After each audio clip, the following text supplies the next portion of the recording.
Hospital के बाहर खड़ा आदित्य इधर उधर देख रहा था कि तभी उसे पीछे से किसी ने बुलाया।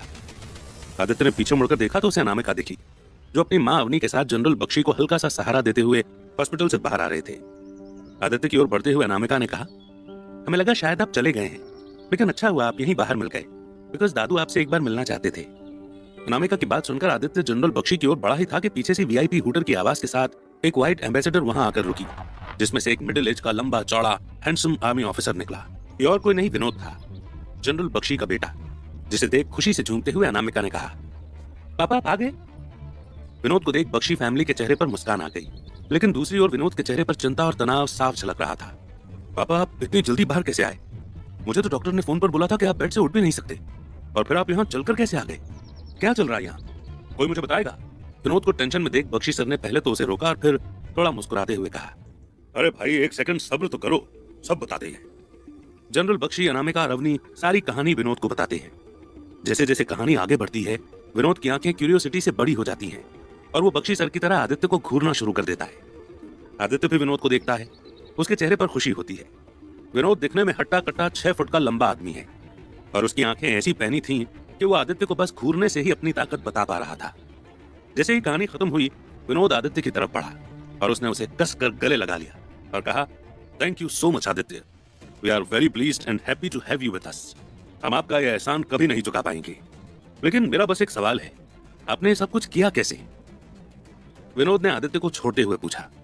इससे पहले कि आदित्य कुछ कह पाता, हंसते हुए बख्शी सर ने कहा, इट्स हिज ओन सीक्रेट, मैं ठीक हूं, इसी बात की खुशी मनाओ। बख्शी सर आदित्य को देखते हुए कहते हैं, आप अभी कहां जाएंगे? आप मुझे बता दीजिए, वजीर आपको कहीं भी छोड़ देगा। वजीर बख्शी, इधर आना। विनोद ने गाड़ी की ओर देखते हुए कहा। गाड़ी से एक और 6 फीट का गोरा और शरीर से लंबा चौड़ा नौजवान निकला, जिसे देखकर ही लग रहा था कि वो रोज जिम जाकर कड़ी मेहनत करता है। चेहरे पर बड़ी दाढ़ी और छोटी आंखें, जिससे वो सबको देख रहा था। उसने बख्शी सर को झुककर सलाम किया।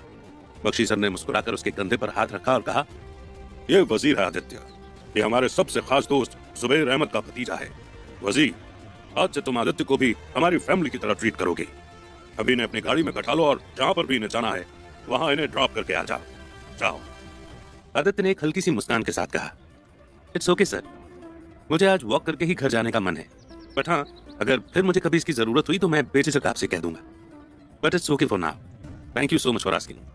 किसी को भी आदित्य का ऑफर ठुकराना समझ नहीं आया, लेकिन इसके पीछे कारण यह था कि आदित्य को एकांत में अपनी साधना करनी थी, ताकि वो अपनी एनर्जी के बैलेंस को मेंटेन कर सके। उसने पहले ही सोच लिया था कि यहाँ से निकलकर पहले वो अपनी साधना पूरी करेगा और उसके बाद अपने घर जाएगा। आदित्य ने अलविदा कहने के लिए हाथ आगे बढ़ाया, लेकिन तभी जनरल बख्शी ने कहा, आदित्य मैं आपको कुछ पैसे देना चाहता हूँ, प्लीज मना मत करना। ये कोई मुआवजा नहीं है, बस मेरी तरफ से एक छोटी सी भेंट है। आप यहाँ से जहां भी जा रहे हैं उन पैसों से अपने लिए कुछ ले लेना, क्योंकि अगर आपको कुछ नहीं दिया तो मुझे बहुत रिग्रेट होगा। जनरल बख्शी के ये कहते ही अवनी ने अपने पर्स में से 500 के नोट का एक बंडल निकालकर आदित्य को थमाया। आदित्य ने पहले मना किया, तभी उसे याद आया कि साधना के बाद उसे घर भी जाना है, जिसके लिए न तो उसके पास पैसे हैं और ना ही फोन, जिससे वो मृणाली से कॉन्टैक्ट कर सके। थोड़ा सोचकर सिर खुजाते हुए आदित्य ने कहा, बख्शी सर, इसमें से आप मुझे सिर्फ 500 दे दीजिए, जिससे मैं ठीक से अपने घर तक पहुंच जाऊं। जनरल बख्शी ने 1-2 बार आनाकानी की, फिर आखिर में आदित्य की बात मान ली और नोट के बंडल में से एक नोट निकालकर बाकी सब अवनी को पकड़ा दिया। अवनी ने बंडल अपने पर्स में रखते हुए कहा, अगर फ्यूचर में आपको कोई प्रॉब्लम हो या पैसों की जरूरत हो, please feel free to ask and I will deposit it in your account. Account word सुनते ही आदित्य सोचता है कि उसका बैंक अकाउंट तो है, पर 10,000 साल दूसरी दुनिया में बिताने के बाद उसे बस अपने परिवार की मौत का बदला, अपने रिश्तेदार और जो लोग उसकी जिंदगी में इंपॉर्टेंस रखते थे उनके नाम के बारे में पता है। अपना कार्ड नंबर याद रखना या उसके बारे में सोचना उसके लिए जरूरी नहीं है। ये सोचते हुए आदित्य ने कहा, नहीं, मेरे पास कोई कार्ड या बैंक अकाउंट नहीं है, शुक्रिया इसके लिए। बस अभी के लिए मैं एक चीज आप सबसे चाहता हूँ, एक कमरे के अंदर जो कुछ भी हुआ वो सिर्फ हमें ही पता है और आप उसे हमारे बीच में ही रखना। मैं नहीं चाहता कि लोगों को मेरी शक्तियों के इस्तेमाल के बारे में कुछ पता चले, वरना दुनिया मुझे जोकर समझेगी या भगवान, और मैं दोनों ही नहीं बनना चाहता। अब मैं चलता हूँ। कहते हुए आदित्य बख्शी सर और विनोद से हाथ मिलाता है और हॉस्पिटल के एग्जिट की तरफ निकल जाता है। अवनी और अनामिका गाड़ी में बैठते हैं और जनरल बख्शी आदित्य को जाता हुआ देख विनोद से कहते हैं, विनोद मैं चाहता हूँ कि तुम वजीर को आदित्य के पीछे लगा दो, लेकिन उन्हें पता मत लगने देना। मुझे लगता है कि आदित्य को हमारी मदद तो चाहिए, लेकिन वो बोलने में कतरा रहे हैं। ध्यान रखना, अगर इन्हें कोई भी प्रॉब्लम हो तो हम कभी भी पीछे नहीं हटे। वजीर को अभी से ही बोल दो कि वो आदित्य को फॉलो करता रहे और कुछ भी हो तो मुझे रिपोर्ट जरूर मिलना चाहिए। जी पापा। ये कहते हुए विनोद और जनरल बख्शी अपनी कार में बैठ घर की ओर निकल पड़ते हैं। वहीं दूसरी ओर निखिल कार को ऐसे भगाता है जैसे वो किसी से भाग रहा हो और अपने आप से बड़बड़ाता है। ये पागल आदित्य समझता क्या है अपने आप को? आज जो उसने किया वो मैं कभी नहीं भूलूंगा। इसने मेरी सबके सामने बेइज्जती कर दी और अनामिका ने भी आकर मुझे थप्पड़ मारने की धमकी दी। ये करके उसने अपनी मौत को बुलावा दे दिया है। अगर मेरा बस चलता तो मैं उसे वहीं मार डालता, लेकिन मुझे अभी समझ नहीं आ रहा कि उसने बख्शी को ठीक किया तो किया कैसे। ऐसी क्या ताकत आ गई है उसमें कि वो मरते हुए को जिंदा कर सकता है। लगता है उसे आज ही सबक सिखाना पड़ेगा। निखिल ये सोचता है कि उसका फोन बजने लगता है। फोन पर दिखता है कि ये उसी नंबर से आया है।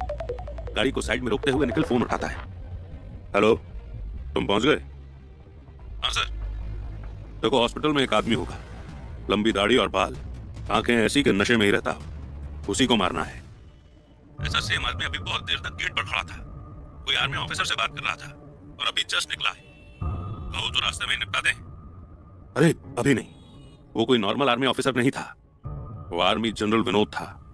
अभी उसे कुछ मत करो, उसे फॉलो करो और जहां भी अकेला दिखे अपना काम कर दो। ठीक है सर। निखिल फोन काट देता है और फिर से गाड़ी चलाने लगता है। आदित्य रास्ते में अकेला चल रहा था। तब उसने याद किया कि पिछली लाइफ में जब निखिल और सिंघानिया ग्रुप के लोगों ने आदित्य को पागल घोषित कर दिया था तो कई जगह पर उसकी सिग्नेचर को फर्जीवाड़े में यूज किया गया था और उसके अकाउंट में से 3 लाख रुपए निकाले थे, जो आदित्य बहुत टाइम से सेव कर रहा था। जब मृणाली को इस बात का पता चला तो उसने आदित्य का बैंक अकाउंट बंद करा दिया और कार्ड भी छीन लिया था। यही कारण था कि उसके पास कोई पैसे नहीं थे, क्योंकि उसके सारे पैसे का हिसाब अब मृणाली ही रखती थी और आदित्य अपनी ज्यादातर जिंदगी उधारी पर ही बिताता था। कल रात को भी जब आदित्य उधारी की दारू पीकर रास्ते में पड़ा था तो किसी ने उसे मारा था और उसका फोन चोरी कर लिया था। इसी वजह से उसके पास कोई फोन भी नहीं था। आदित्य को यह सोचकर बहुत दुख हुआ। उसने सोचा कि उसकी जिंदगी में एक टाइम था जब वो कहीं भी जाता था तो लोग उसे एक वीआईपी जैसे ट्रीट करते थे, लेकिन जैसे ही वो जेल से बाहर निकला लोगों ने उसके बारे में अनाप शनाप बातें करना शुरू कर दी। और फिर तो ऐसा समय आया कि जब परिवार से आदित्य दूर हुआ तो उसकी पूरी जिंदगी ही नर्क में चली गई। थोड़ी दूर पैदल चलने के बाद आदित्य एक टैक्सी में बैठ गया। वो टैक्सी में घूमता हुआ शहर की खूबसूरती को निहार रहा था कि किस तरह 10,000 साल एक जैसी जगह देखने के बाद आज वो इतनी हरियाली, इतनी सारी बिल्डिंग, इतनी सारी कारों और लोगों को देखकर खुश था। इस शहर से उसका बहुत पुराना रिश्ता था और कहीं ना कहीं उसकी बर्बादी भी इसी शहर से ही शुरू हुई थी। बस उसे ये पता करना था कि उसे बर्बाद कौन करना चाहता था। उसने एक रेस्टोरेंट देखा और टैक्सी वाले से बोला, क्या तुम 10 मिनट उस रेस्टोरेंट के सामने कार रोकोगे? जी सर, बिल्कुल रोक दूंगा। टैक्सी वाले ने टैक्सी रेस्टोरेंट के सामने रोक दी। आदित्य टैक्सी से उतरा और रेस्टोरेंट के अंदर चला गया। 10 मिनट बाद आदित्य वापस आया और उसने खाने का एक पैकेट ड्राइवर को दे दिया और पूछा, क्या तुम मुझे देवगिरी पर्वत तक छोड़ दोगे? ड्राइवर ने अपने हाथ के पार्सल को बगल वाली सीट पर रखा और सोचते हुए कहा, लेकिन सर वो तो 3 घंटे की दूरी पर है और वापस आने में वहां से कोई सवारी भी नहीं मिलती है। मेरा तो एक तरफ के किराए का नुकसान हो जाएगा। आदित्य ने कुछ देर आसपास देखा और कहा, तुम चिंता मत करो, मैं तुम्हें दोनों तरफ का किराया दे दूंगा, बस तुम मुझे वहां छोड़ दो। दोनों तरफ के किराए के बारे में सोचते हुए ड्राइवर ने हाँ में सर हिलाया और गाड़ी निकल पड़ी। देवगिरी के लिए 3 घंटे के सफर के बाद दिन जा चुका था। सूरज ढलने को था और बादलों की गर्जन के बाद बारिश की कुछ बूंदें आईं और तेज बारिश में आदित्य टैक्सी से उतरकर देवगिरी के पहाड़ों पर पहुंच गया और ड्राइवर पैसे लेकर आगे निकल गया। जैसे ही आदित्य ने एक कदम आगे बढ़ाया, पीछे से किसी ने उसके सिर पर बहुत जोर से किसी भारी चीज से हमला किया और आदित्य बेहोश होने लगा। लेकिन उसे समझ नहीं आया कि ये कौन था जिसने उस पर हमला किया। क्या ये निखिल के भेजे हुए लोग थे या कोई और? वो कुछ और फिगर आउट करता इससे पहले ही वो बेहोश हो गया।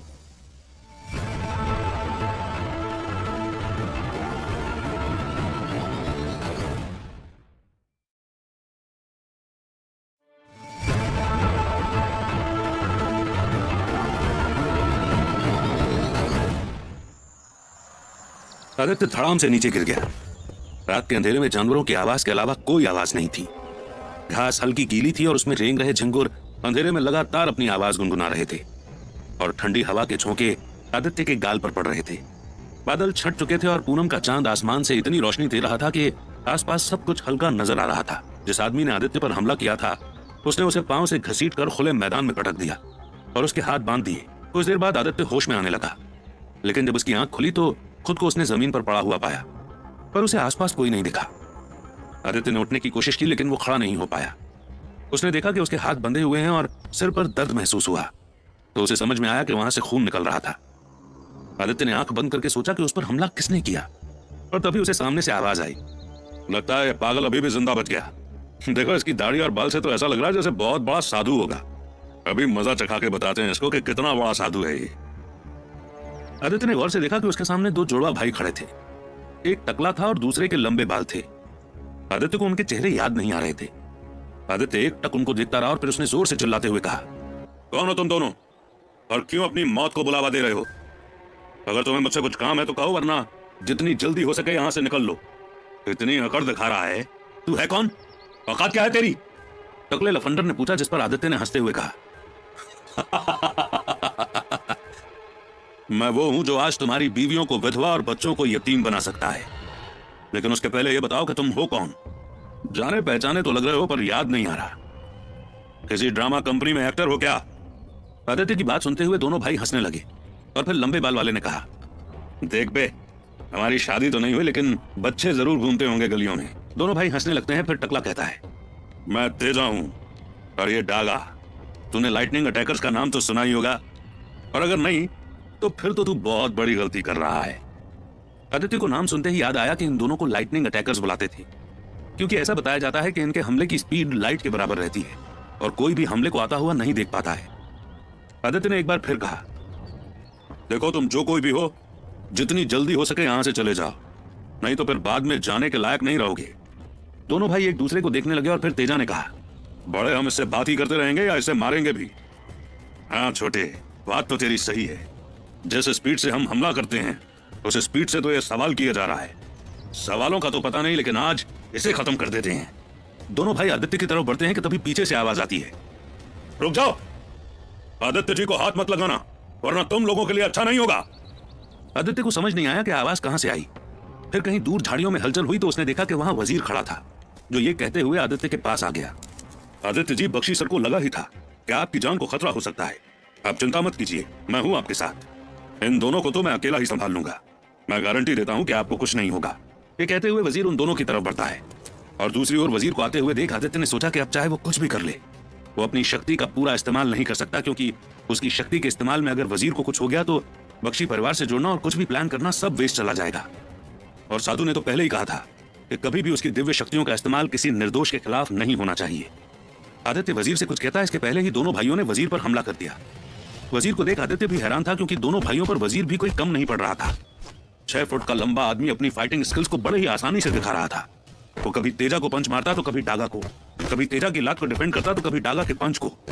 मौका देकर आदित्य ने अपने हाथ की रस्सियां खोल ली, लेकिन हाथ ऐसे ही पीछे रखे जैसे वो बंधे हुए हों। धीरे धीरे करके वजीर दोनों भाइयों से लड़ रहा था, लेकिन आदित्य को पता था कि वो ज्यादा देर तक ऐसा नहीं कर पाएगा, क्योंकि वो 2 थे और वजीर अकेला। और ऐसा ही हुआ जब तेजा का एक पंच वजीर के चेहरे पर पड़ा और इतने में ही वजीर डागा की किक भी डिफेंड नहीं कर पाया और पीछे धक्का खा गया। दोनों भाई धीरे धीरे करके आगे बढ़े और उन्होंने वजीर को और बेरहमी से मारना शुरू कर दिया। आदित्य ने अपने आप को इस लड़ाई में नहीं डाला, क्योंकि वो चाहता था कि वजीर ये कहानी जिसे भी बताए उसे यही लगे कि आदित्य को कोई फाइटिंग टेक्निक्स नहीं आती और वो बस एक नासमझ इंसान की तरह ही है। लेकिन वो अंदर से चाहता था कि अगर वजीर एक बार बेहोश हो जाए तो फिर आदित्य अपनी शक्तियां बिना किसी सोच और डर के यूज कर सकता है, और ऐसे में फिर वजीर को नुकसान भी नहीं होगा। आदित्य इतना सोच ही रहा होता है कि अगला ही पंच वजीर के चेहरे पर पड़ा और वो धड़ाम से जमीन पर आदित्य के पांव के पास गिर गया। उसे देखकर डागा ने तेजा से कहा, छोटे, साधु महाराज का बॉडीगार्ड तो बेहोश हो गया रे।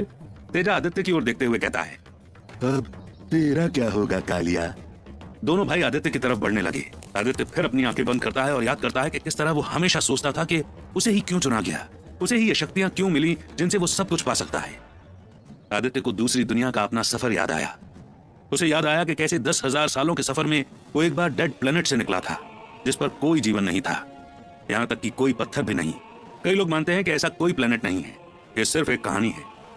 जब वो डेड प्लेनेट से बाहर आ रहा था तब उसे बड़ी नदी के किनारे एक क्रोकोडाइल मिला था, जिसे देखकर आदित्य रुक गया, क्योंकि डेड प्लेनेट पर क्रोकोडाइल का होना आदित्य को समझ नहीं आया। इससे पहले कि आदित्य कुछ करता, क्रोकोडाइल ने अपनी पूंछ पर खड़े होकर आदित्य को कुंडलिनी जागरण साधना के बारे में ज्ञान दिया था, जिसका यूज करके आदित्य अपने अंदर की शक्ति के इस्तेमाल से कितनी भी बड़ी समस्या से आसानी से लड़ सकता था। आदित्य ने 2 मिनट अपनी आंखें बंद करके पूरा ध्यान उस साधना पर केंद्रित किया। आंखें खोलने के बाद आदित्य ने एक लंबी सांस बाहर छोड़ी, जो कम से कम 3 मीटर दूर गई। आदित्य के पूरे शरीर से रोशनी निकलने लगी।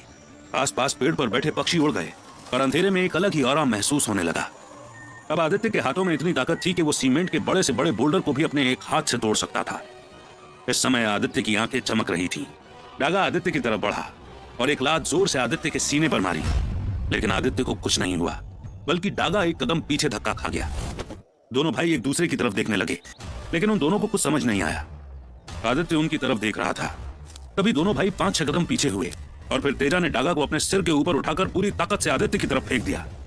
डागा की लात आगे थी और वो किसी लाइट से भी तेज रफ्तार से आदित्य के शरीर की तरफ बढ़ा, लेकिन इससे पहले कि वो आदित्य के शरीर को छुए, डागा किसी बॉल की तरह 10 मीटर दूर किसी एक पेड़ से टकराया और बेहोश होकर जमीन पर गिरा रह गया। आदित्य को देखते हुए तेजा ने सोचा, हमें तो बताया गया था कि यह पागल है और इसे मच्छर भी मार सकता है। कई बार कई लोगों ने इसे पीटा है, लेकिन ये तो कुछ और ही है। इसमें किसी ब्रह्म राक्षस से भी ज्यादा ताकत है। तेजा को कुछ सोचता हुआ देख आदित्य ने कहा, तेजा, तुम्हें भी डागा की तरह दर्द का स्वाद चखना है तो आ जाओ, और अगर बचना है तो ये बता दो कि तुम्हें किसने भेजा है। आदित्य ने जब बड़े को मारा तो उसने अपनी ताकत का सिर्फ 10% ही इस्तेमाल किया था। आदित्य को यह याद रखना था कि वो वक्त गुजर चुका है जब वो पूरे यूनिवर्स में सबसे ऊपर था। सारी ह्यूमन सोसाइटी और अब तक चल रहे वक्त को पीछे छोड़ उसने वो मुकाम पाया था, लेकिन अब वो एक पास से ज्यादा कुछ नहीं। उसकी शक्तियां अब धरती पर इतनी ज्यादा एक्टिव नहीं थी, इसलिए उसे अपनी शक्ति बचानी चाहिए, क्योंकि अब उसमें उस लेवल की ताकत नहीं है कि वो किसी प्लेनेट पर जा सके या किसी बड़े हमले को अपने हाथों से रोक सके। उसे यह भी नहीं पता था कि अगर उसकी शक्तियां खत्म हो गई तो क्या होगा। उसे अपना हर मूव सोच समझ कर रखना पड़ेगा, और इन दोनों को यहां मार देना एक तरह से नासमझ डिसीजन ही होगा। उसे देख तेजा ने कहा, रुक, अभी बताता हूं तुझे। तेजा इतना कहकर अपने पीछे से एक बड़ा सा खंजर निकालता है और पूरी ताकत के साथ हवा में उछलकर आदित्य के सिर में घुसा देता है। जब तेजा के खंजर ने आदित्य के सिर को छुआ तो एक जोर की आवाज आई, ठीक वैसी आवाज जो लोहे के पत्थर पर टकराने से आती है। तेजा को बहुत जोर से दर्द फील होता है और वो एक चीख के साथ जमीन पर गिर जाता है। वो देखता है कि खंजर की वजह से आदित्य को तो एक खरोंच तक नहीं आई है, लेकिन जब उसने अपने हाथ की तरफ देखा तो उसे समझ में आया कि उसके हाथ का अंगूठा और उंगली टूट चुकी थी और इतना ज्यादा खून निकल रहा था कि उसे देखकर वो जमीन पर बैठकर जोर जोर से गला फाड़ कर रोने लग गया। तेजा जमीन पर बैठकर रो रहा था कि आदित्य उसके पास गया और उसने नीचे घुटनों पर बैठकर कहा, मैं तुमसे लड़ना नहीं चाहता, बस मुझे बता दो कि तुम्हें किसने भेजा है, और मैं वादा करता हूं कि मैं तुम्हें और तुम्हारे भाई को छोड़ दूंगा। एक सेकंड के लिए तेजा अपने हाथ की तरफ देखता है, फिर रोता है और फिर वो आदित्य की तरफ घूरने लगता है। मुझे निखिल अग्रवाल का फोन आया था, उसका कहना था कि अगर हम दोनों ने तुम्हें मार दिया तो हमें 1 करोड़ रुपए देगा, लेकिन हमें नहीं पता था कि तुम आखिर हो कौन। ऐसा कैसे हो सकता है कि मेरे खंजर ने तुम्हें कुछ भी नुकसान नहीं पहुंचाया। तेजा की बात सुनकर आदित्य कुछ सोचने लगता है और फिर हंसते हुए ही आदित्य उससे कहता है, जाओ अपने भाई को उठाओ और जितनी जल्दी हो सके यहां से निकल जाओ, और याद रखना कि यहां जो कुछ भी हुआ है इसके बारे में किसी को कुछ मत कहना। अगर मुझे पता चल गया तो फिर तुम्हारी खैर नहीं।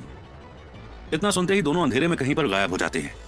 आदित्य खड़ा खड़ा अपने आप से कहता है, निखिल अग्रवाल, ये आदमी मुझे चैन से जीने क्यों नहीं देना चाहता, मुझे समझ ही नहीं आता है। पिछली लाइफ में भी बहुत बार इसने मुझे परेशान किया है और अभी भी ये यही चाहता है, लेकिन इस बेवकूफ को पता नहीं है कि मैं अब वो आदित्य नहीं हूं जिसे ये कभी भी पागल बना सकता था। इस बार मैं इसे छोड़ूंगा नहीं।